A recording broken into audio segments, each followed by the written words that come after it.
Yep, I know. No, wait, excuse me, sorry. Hello? Hello? Are we working? Hello? Is this thing on? Can we get some lights in here, please? Thank you. Why are y'all staring at me like that? I'm not that late. What do you mean it's live? Shit. Hello there. My name is Paradigm, and it's great to finally introduce myself. Now, it appears I'm a little late, because today's program was meant to air in time for Jurassic World Dominion's release. That was 3 years ago. Who cares about that, though? This broadcast isn't about those movies.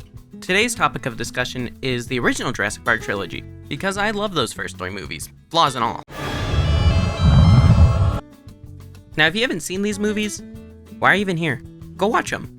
But come back, please, because I kind of need the viewership.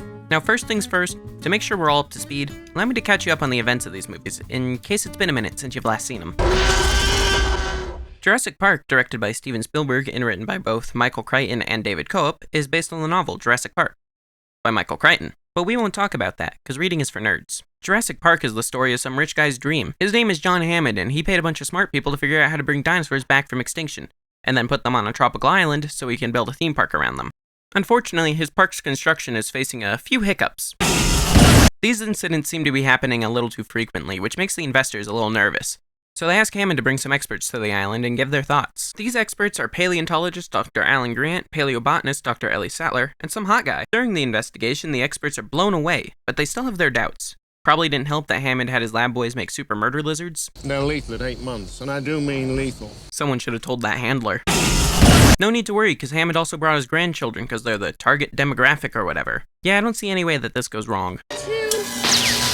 With the tour off to a proper start, Hammond's guests are met with nothing, more nothing, and incompetence. We know they're toxic, but the animals don't eat them. You sure? Pretty sure. All this fun gets interrupted when a storm approaches the island, leading the tour to be cut short. Now, while things could have been better, at least it wasn't all bad. Whoops, looks like Hammond forgot to spare no expense and wasn't paying his employees properly. This enables this fellow to pay one of Hammond's employees to steal some dino embryos for him. But Nedry's a smart guy, so surely he won't, I don't know, turn off all the power while the guests are in front of the T-Rex pack?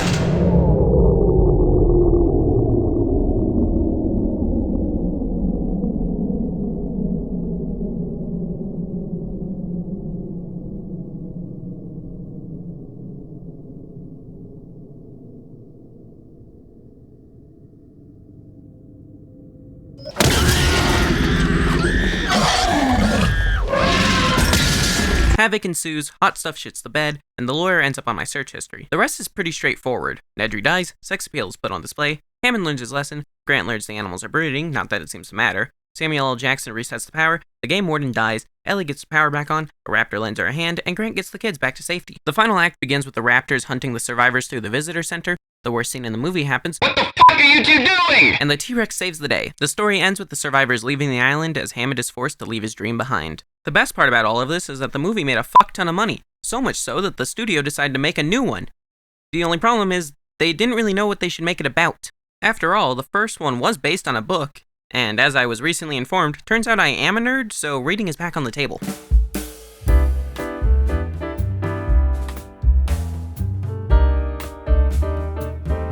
While the movie is a fun family adventure science fiction movie with elements of horror, Crichton's novel is just straight sci-fi horror, full of all the techno-talk and horrific violence you can think of. These little fuckers eat a baby! That being said, I love the novel, since it deals with more themes than just capitalism bad and we can't control nature.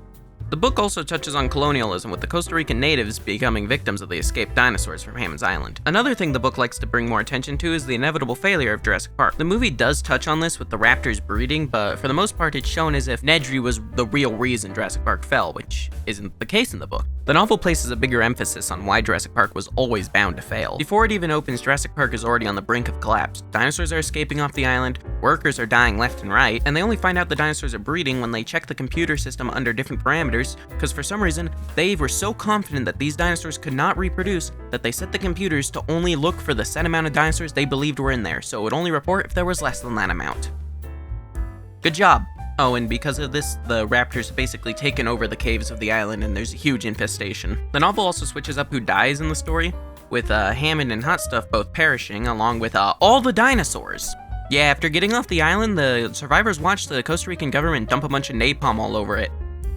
Now let's get back to the issue of what a sequel to Jurassic Park would be about. While the studio could have tried coming up with something on their own, they instead asked Michael Crichton to write a sequel to his novel. That way they'd have something to base the movie on.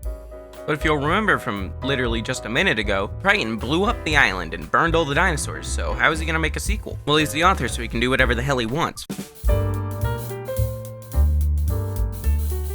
First off, he brings eye candy back from the dead because, sure. Also, new island full of dinosaurs because fuck it, why not? This story has eye candy accompanied by 2 mechanics, 2 children, his girlfriend, and some nerd journeying to this new island in order to study the dinosaurs. An adventure to the lost world, you could say. They're not the only ones there, as and 2 future corpses are also on the island trying to steal some eggs. The book is full of awesome moments like when one of the children and Hot Stuff's girlfriend chase a raptor with a key in its mouth on a motorcycle. The key, of course, being for the round anti-predator cage some of the raptors are rolling back to their nest. Oh, and the other child is also trapped in the cage, hence why they need the key. There's also a sequence where a pair of camouflaging carnotaurs stalk the protagonist from outside a small building. Moments like this, and I think the overall story of the book, would have translated great to the big screen. Universal didn't think so.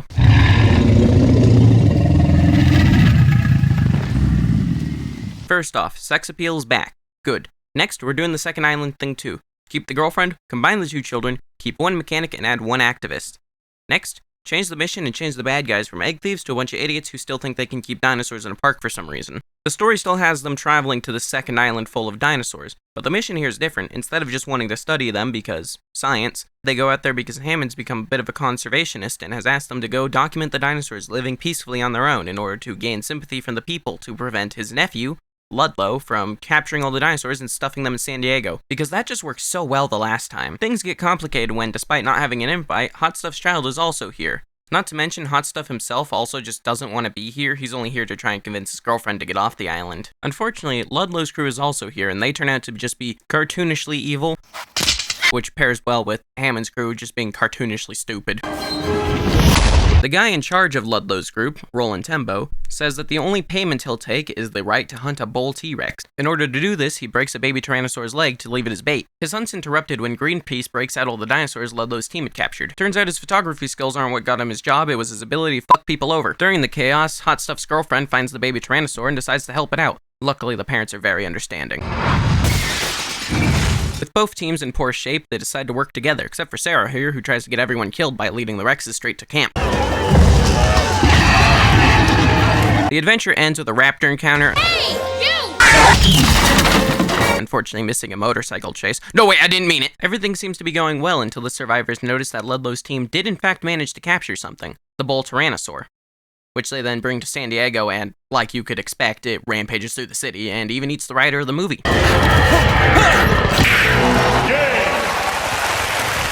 Ludlow's team also managed to capture the baby Tyrannosaur, which is used to lure the bull back to the cargo ship so it can be brought back to the island. The Rex family is reunited and Hammond gets to show the world that these dinosaurs can live peacefully on their own without human intervention. As Hot Stuff once elegantly put it, life finds a way. You know, like the fish. Upon release, Lost World wasn't met with the same critical acclaim the original got. And while the sequel had a stronger opening weekend, it couldn't maintain it, and with a higher budget, it probably left the studio disappointed. Okay, not really, this movie still sold a fuck ton of toys. Jurassic Park III is based on nothing. I mean nothing. There wasn't even a finished script when they were filming. They just kept writing and rewriting. Fuck it, we don't need a finished script. Who even cares anymore? What's the worst that could happen? Alan. Oh, there's a good chance you've probably heard someone tell you this movie is bad. And they're right. But they're also wrong, and they probably hate fun. I used to be a hater of this movie too, but I've since learned to have an opinion of my own, and have realized this movie is a comedic masterpiece. What's a bad idea? Movie's already off to a bad start, because instead of Hot Stuff we have Alan Grant, who I still adore as a character, and he's the best part of this movie, but damn. The plot sees him getting tricked onto Dino Island 2 by these 2 idiots to rescue this idiot who got himself and his stepkid stuck on aforementioned Dino Island 2. In addition to Dr. Grant, Idiots 1 and 2 also bring Grant's student Billy and 3 future corpses. After overhearing discussion about landing on the island, Dr. Grant recommends that they don't do that because that's a bad idea and will probably get all of them killed. They ignore him and proceed to land on the island, getting 2 of them killed when they ring the dinner bell, attracting one of the locals. They try to get away, but end up crashing into the trees, providing another meal to the Spinosaurus. They escape the Spinosaurus once again, but run into the T-Rex, who they lead back to the Spinosaurus, who kills it.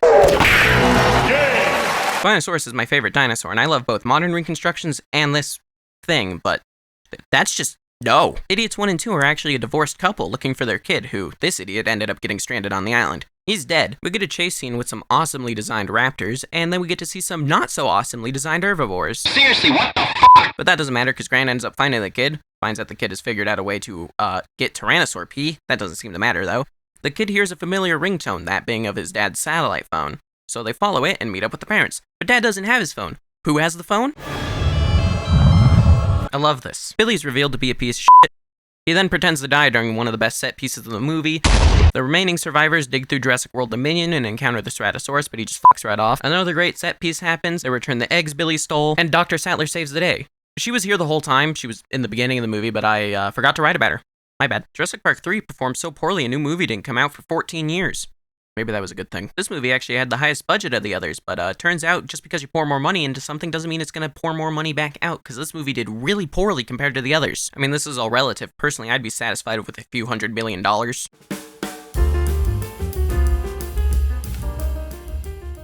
Now that we're all up to speed, let's dig into the real reason for this broadcast. This trilogy is perfectly imperfect. The original is a masterpiece of thrills and wonder. Jurassic Park put dinosaurs on the big screen with technology the world had not yet experienced in this capacity.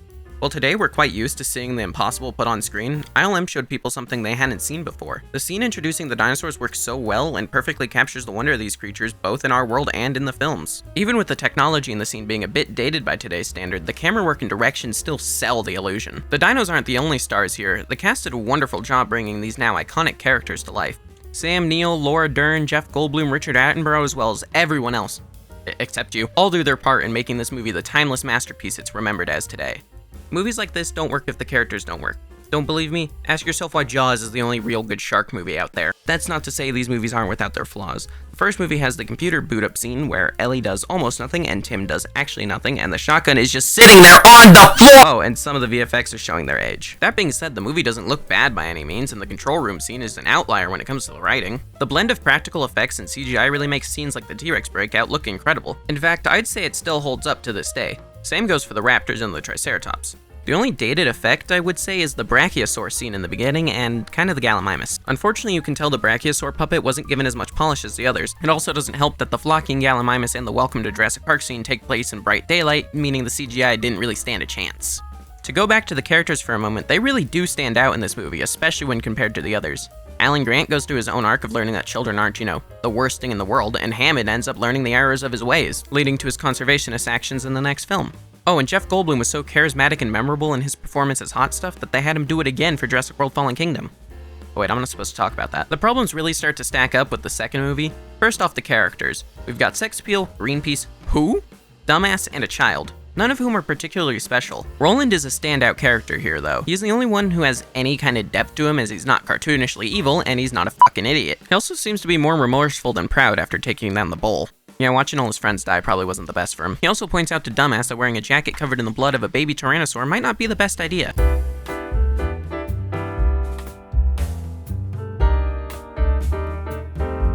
I mean, he shouldn't even have to do this. Sarah's supposed to be an expert in predator behaviors, and she even states multiple times that she believes these dinosaurs are very protective of their young. Someone should have told what's-his-face.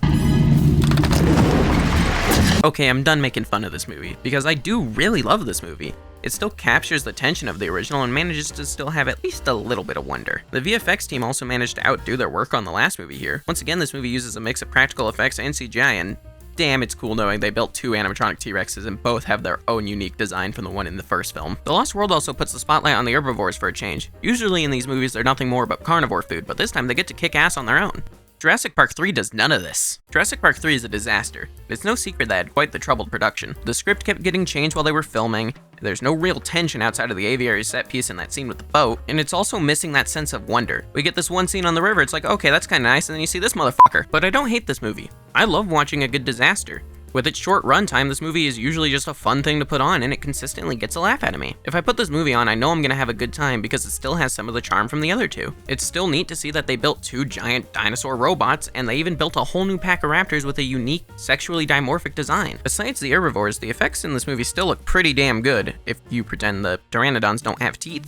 I don't really know what happened with all this, but Spinosaurus looks cool. All this to say is, I still think this trilogy is perfect, with all of its flaws, as I've said. The imperfections make this trilogy what it is. You have an incredible first chapter, which, while flawed, doesn't really seem to affect the quality of the overall product, a mediocre second film that I still really like, and then a disaster that's just a fun watch because sometimes it's fun to watch something burn. With today's program coming to a close, I would like to inform you that I will be doing episodes on film every other week, the next one being on the Jurassic World movies. In between those releases, there will be episodes on games. So if you enjoyed today's episode and would like to see more like it every Friday, please consider subscribing to the channel.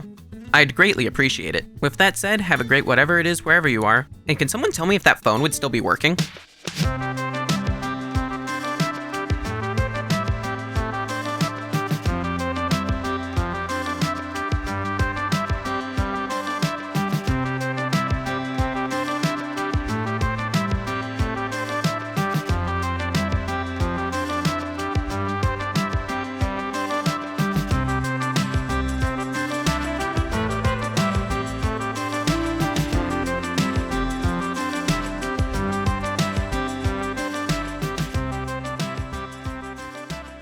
Hi, Charlotte here. Thanks for watching to the end of my first Paradigm episode. I'll be aiming to have new videos up every Friday at 6 a.m. PST.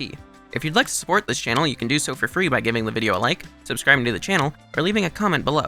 In addition to that, if you'd like to help me out even more, I have a Patreon where you can pledge $1 a month for early videos, extended versions of game sessions I record with friends, and having your name in the credits like this person. Once again, thanks for watching, and I'll see you next week with a video on Wolfenstein.